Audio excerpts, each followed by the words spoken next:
Hey Exiles, PoE Academy here with a quick guide on how to abuse old League mechanics to make good money. I will show you the way I handle Betrayal, Incursion and boss content. To keep things short, I won't go over all the basics of each League's content, meaning that I expect you to have at least basic knowledge for each of them.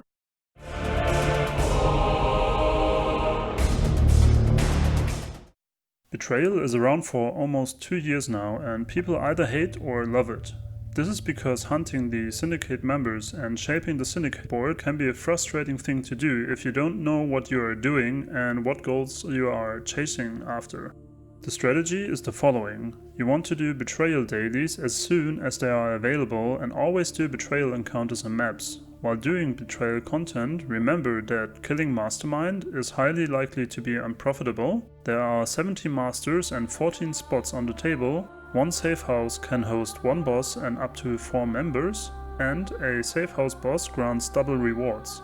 Your goal now is to have one boss and one member in research and intervention, which is what I will call money safe houses from now on, and all other members in transportation and fortification, which I will call supportive safe houses from now on.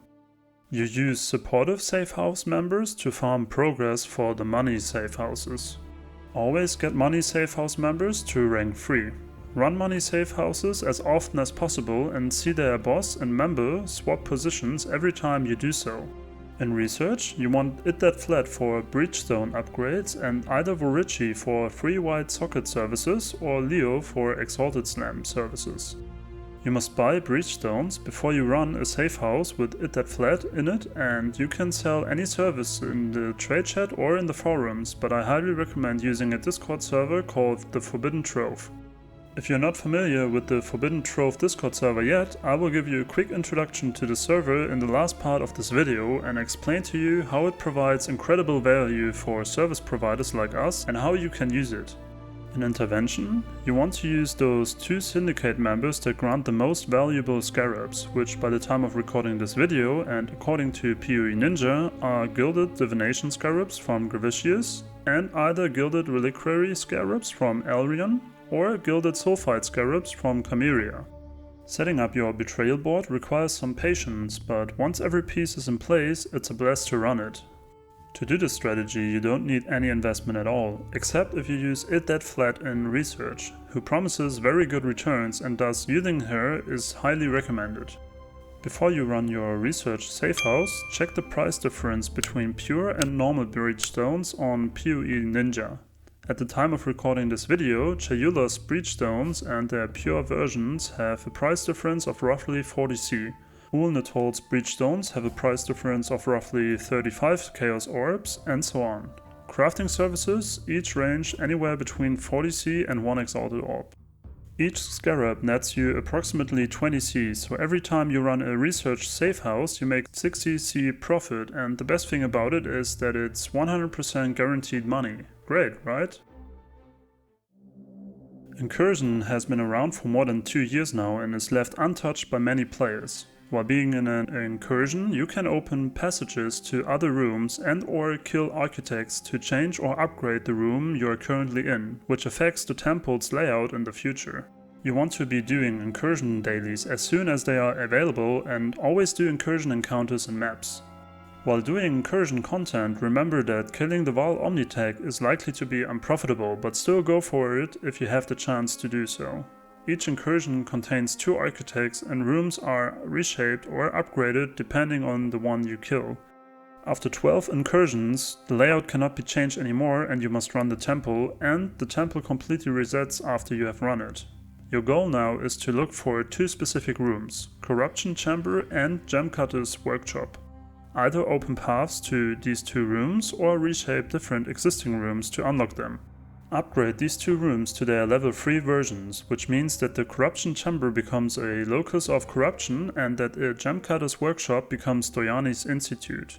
If you've fully upgraded these 2 rooms, try to find and upgrade the map room called Surveyor's Studies and the currency room called Vault.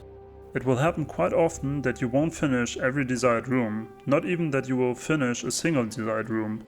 If you must choose between different desirable rooms, always choose Locus of Corruption over the other ones, then Doyani's Institute, the map room, and lastly, the currency room.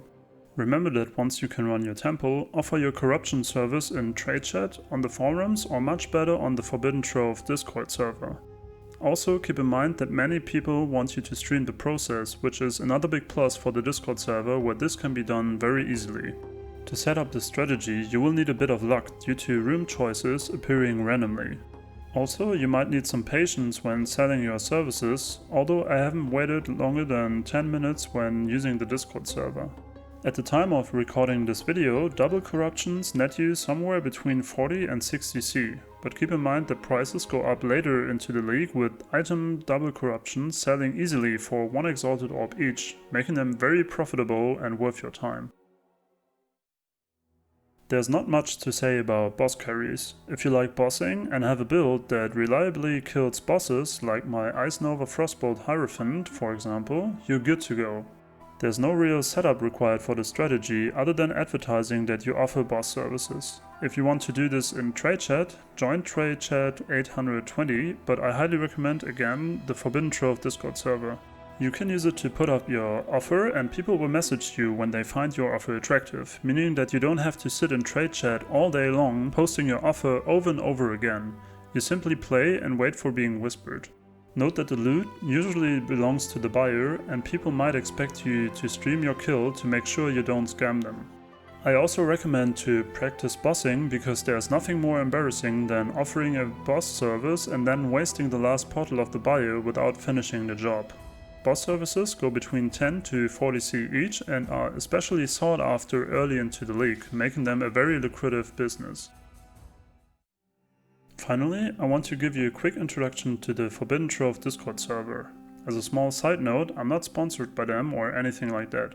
I simply think that the server fills a huge gap for service providers and should therefore be supported. As far as I can tell, the server really got some traction in 3.11 Harvest League because people were using it to sell their crafts. The server features a rating system that lets buyers vouch their service providers. This way, service providers can build up reputation and buyers can find your selling history, which indicates that you are a trustworthy person. I think that the server is a bit intimidating at first glance since there are so many tabs available. However, the only important ones for us service providers really are services want to sell high softcore to place our offers or services want to buy high softcore to directly offer people a certain service.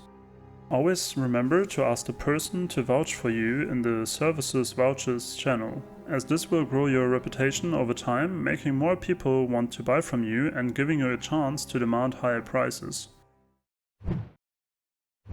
Obviously, you can make some currency with bestiary and delve content too, but these require more advanced strategies and can't be implemented into casual gameplay very easily. Were these strategies new to you, or do you have any other strategies to add? Please share your thoughts in the comments. And as always, see you in the next one.